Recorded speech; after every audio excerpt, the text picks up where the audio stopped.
හෙලා කොහමද ඉතින්? ඔයාලා හැමෝම හොඳින් ඉන්නවා කියලා ඔන්න මං හිතනවා. ඉතින් ගොඩ කාලයකට පස්සේ මම චූටි වීඩියෝවක් කරන්න හිතුවා. ඒ මගේ මතක සඳහා. ඒ තමයි ගොඩක් රෝගාතුර වෙලා අපත් එක්කටි මංජුලා කෙනි කියන අක්කී දැනට අප අතරින් විය වුණා. ඒ වගේම තමයි ඒ අක්කී රෝගාතුරව රෝහල් ගත වෙලා ඉන්නකොට ආර්.ඩී. නහොත් අපේ රණදරන විසින් කිව්ව මට කරන්න කිව්ව බාරයක් මම බාර කරා. ඒ වගේම තමයි ඒක නිදහස් කරන්න කිව්වේ මංජු අක්කිය අතින් කතරගම කිරිවෙහෙරට. ඒ තමා කිරි ආහාර පූජා කරන්න. ඉතින් මේ වෙනකොට අක්කිට ඒ දේ කරන්න හැකියාවක් නැහැ. ඒක නිසා අක්කි වෙන වෙච්ච බාරේ මමම නිදහස් කරන්න තීරණය කරා.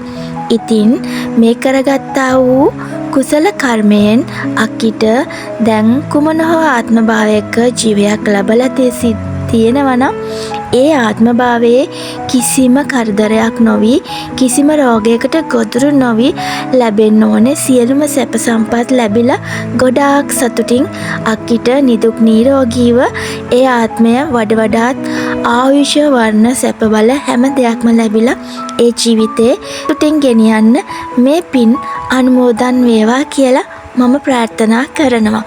ඒ වගේම තමයි මට මේකට කමෙන්ට් කරපු එයාලා වෙනුවෙන් ආශිර්වාද කරන්න කියපු බාරහාර වෙන්න කියපු කට්ටිය කවුද කියලා දන්නවා.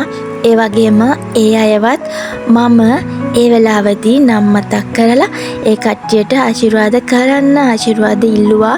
ඒ වගේම තමයි මම ඒ අයගේ නම් කියන්න කැමති නැහැ. ඒ වගේම මේ වීඩියෝ දකින එයාලා දන්නවා ඇති ඒ කවුද කියලා.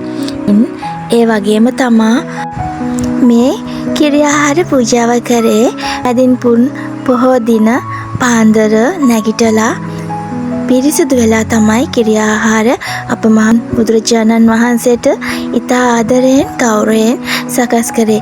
ඉතින් ඒ වගේම මගේ ගෙදර සියලු දෙනාටම මට මේ සඳහා සහාය ලබා දුන් හැමෝටම ගොඩක් පින් වගේම ස්තුති වෙනවා. මේ අවස්ථාවේදී මම ප්‍රාර්ථනා කරනවා මා කරගන්නා වූ මේ සසර පුරා මා කළ කුසල් භාවයක් පිනක් තියෙනවා නම් මේ වෙලාවේ රෝගී වෙලා ඉන්න සියලුම දෙනාට ඒ පින් බලයෙන් නිදුක් නිරෝගී දීර්ඝායුෂ ලැබෙන නිරෝගී භාවයට පැමිණ සතුටින් ජීවත් වෙන්න ලැබෙන්න කියලා මම ප්‍රාර්ථනා කරනවා.